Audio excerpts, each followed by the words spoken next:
की पहली सवाल, इसमें कुल 4 सवालें हैं। तो पहली सवाल हम लोग देखने वाले हैं। तो पहली सवाल कह रही है, हाँ, और दूसरी सवाल कह रही है, थोड़ा पढ़ देते हैं। कह रही है निम्न स्थितियों को द्विघात समीकरणों के रूप में निरूपित कीजिए। तो पहली सवाल है दूसरी की, एक आयताकार भूखंड का क्षेत्रफल 528 मीटर स्क्वायर है।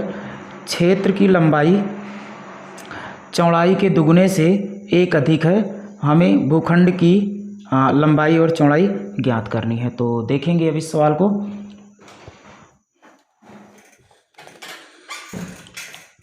तो दूसरी की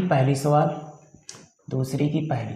तो सवाल कह रही है कि एक आयताकार भूखंड है और उस भूखंड की जो लंबाई है वो चौड़ाई के 2 गुने से 1 अधिक है। चौड़ाई के 2 गुने से 1 अधिक है।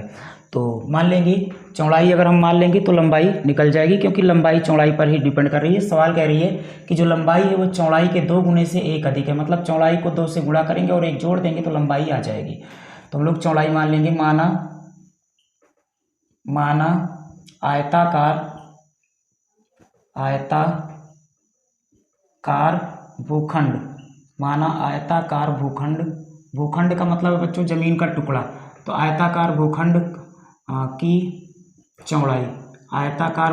की चौड़ाई मान लेते हैं x मीटर है। तो अगर आयताकार भूखंड की चौड़ाई x मीटर है तो हमसे सवाल कह रही है कि जो आयताकार भूखंड की लंबाई है वो चौड़ाई के दुगने से 1 अधिक है। तब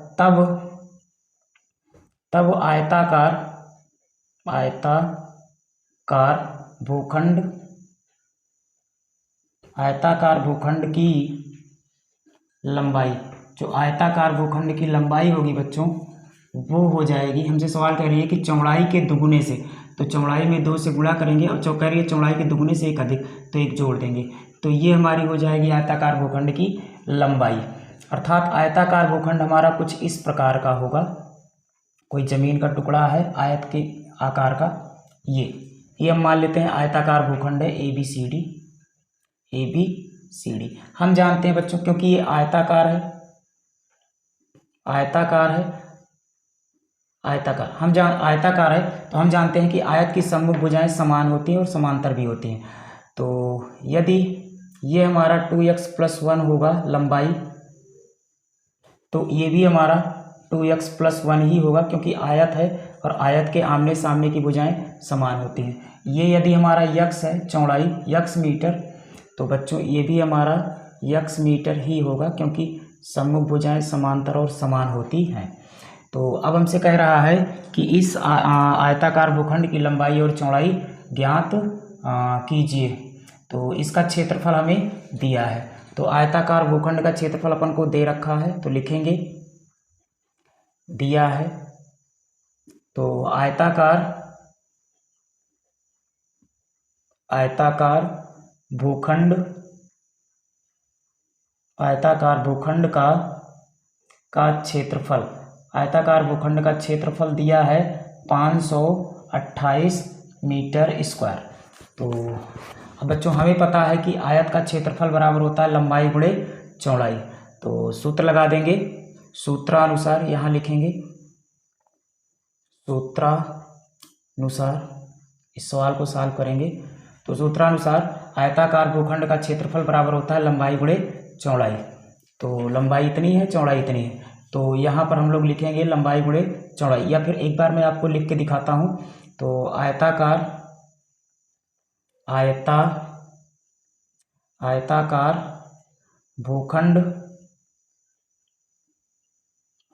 भूखंड का क्षेत्रफल बराबर हो जाएगा लंबाई गुणे चौड़ाई।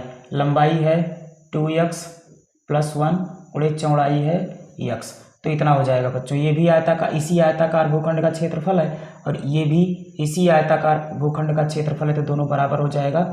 तो ये हमारा हो जाएगा x और ब्रैकेट में 2x+1 बराबर हो जाएगा 528। तो ये ब्रैकेट जब खुलेगा तो x गुणा इसमें होगा और इसमें भी होगा, दोनों में x का गुणा होगा।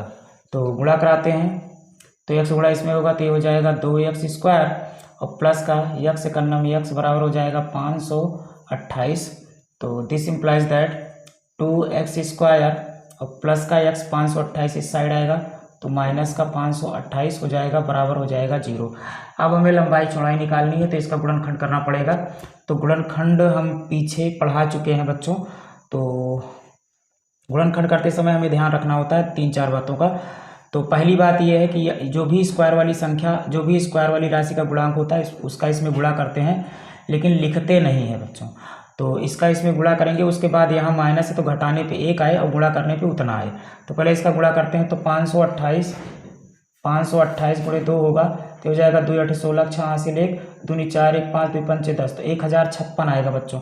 तो कहेंगे दो संख्या ऐसे लीजिए कि घटा दें तो 1 आ जाए और गुणा कर दें तो 556 आ जाए। तो इसका हम लोग खंडन करके देख लेते हैं।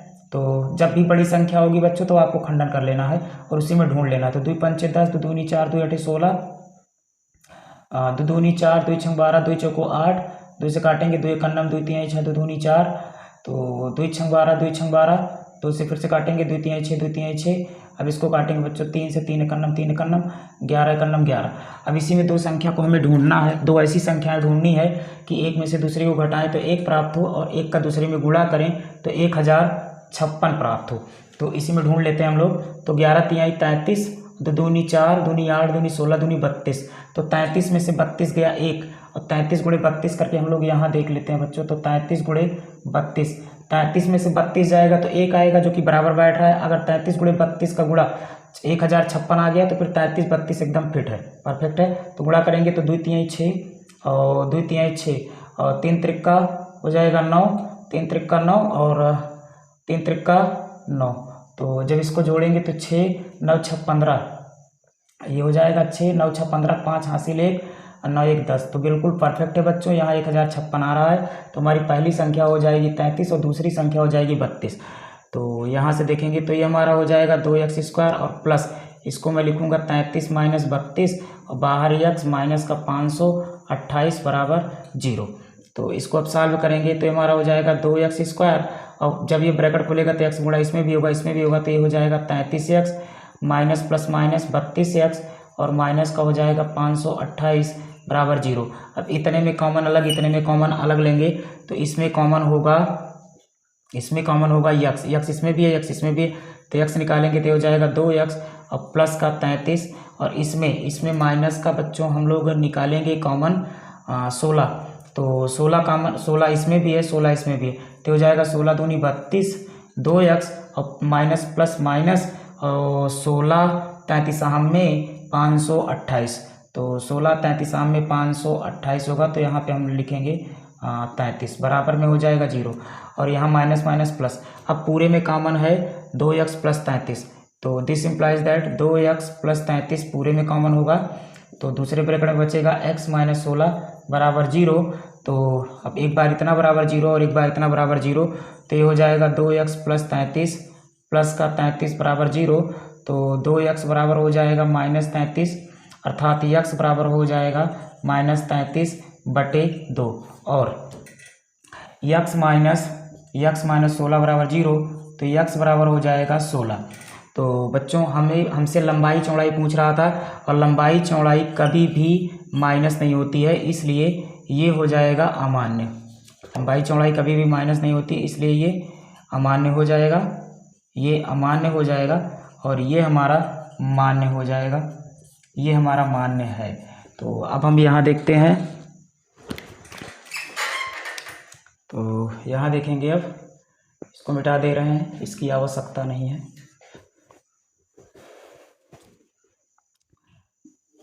तो यक्स का मान आ गया बच्चों 16 और यक्स को हमने चौड़ाई माना था, तो चौड़ाई आ गई हमारी। चौड़ाई आयताकार भूखंड की जो चौड़ाई है वो है 16 मीटर और आयताकार भूखंड की जो लंबाई है बच्चों उसको हम निकाल ले रहे हैं। तो लंबाई हमारी दी गई है 2x प्लस 1, तो 2 और x की जगह लिखेंगे 16 और प्लस का 1, तो इसको सॉल्व करेंगे 16 दूनी 32 प्लस का 1 अर्थात 32 1 33 मीटर। तो ये हमारा हो जाएगा बच्चों लंबाई और ये हमारा हो जाएगा चौड़ाई। तो उम्मीद करता हूँ कि सवाल समझ में आई होगी। अब हम देखेंगे बच्चों इसी की दूसरी सवाल, अर्थात दूसरी सवाल। तो दूसरी सवाल हम यहाँ लगाने चल रहे हैं, ध्यान दीजिएगा आप लोग। तो दूसरी सवाल हमसे कह रही है दो क्रमागत धनात्मक पूर्णांकों का गुणनफल 306 है। तो हमें पूर्णांकों को ज्ञात करना है। तो बच्चों दो धनात्मक पूर्णांकों का दो क्रमागत धनात्मक पूर्णांकों का गुणनफल दे रखा है और दोनों क्रमागत धनात्मक पूर्णांकों को हमसे पूछ रहा है। तो मान लेंगे माना एक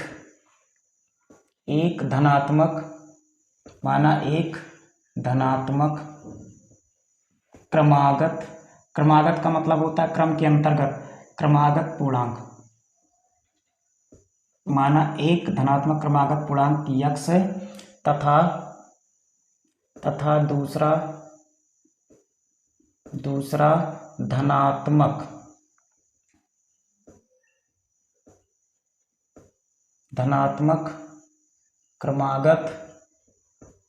क्रमागत पूर्णांक। दूसरा धनात्मक क्रमागत पूर्णांक है बच्चों, हो जाएगा x+1। एक जुड़ जाता है, तीसरा पूछे तो x+2, चौथा पूछे x+3। इस प्रकार से अब प्रश्नानुसार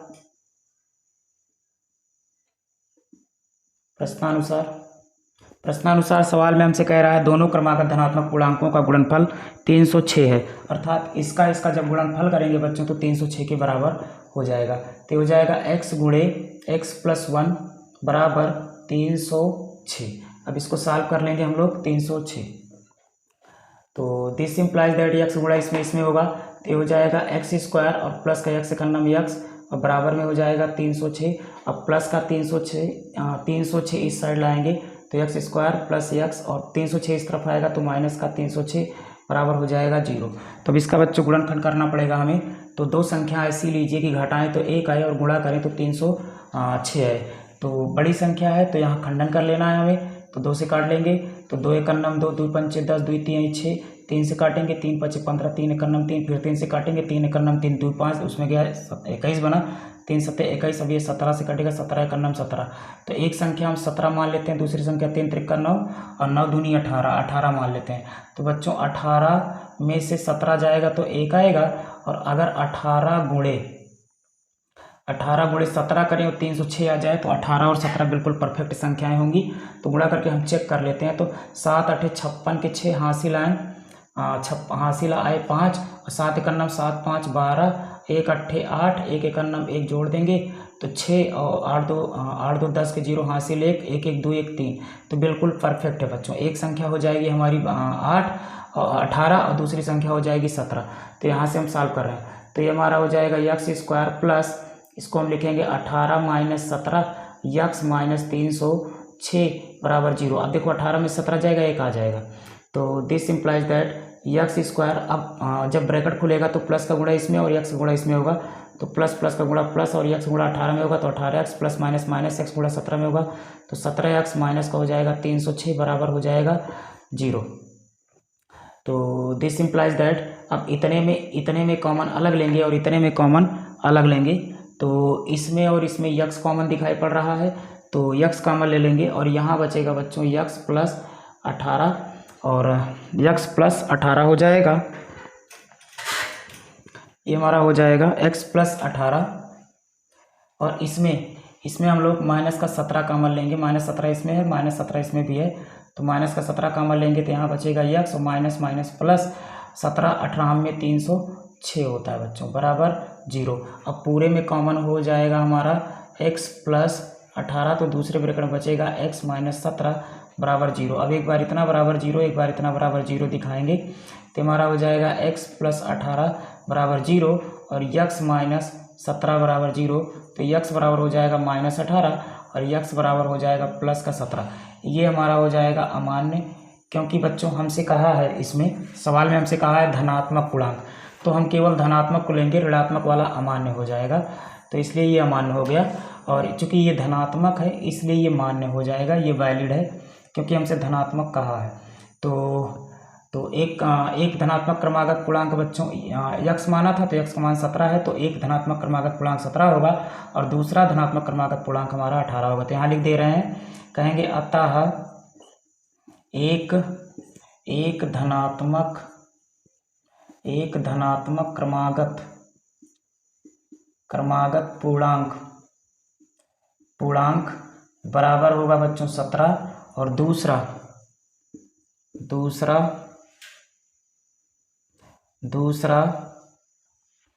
धनात्मक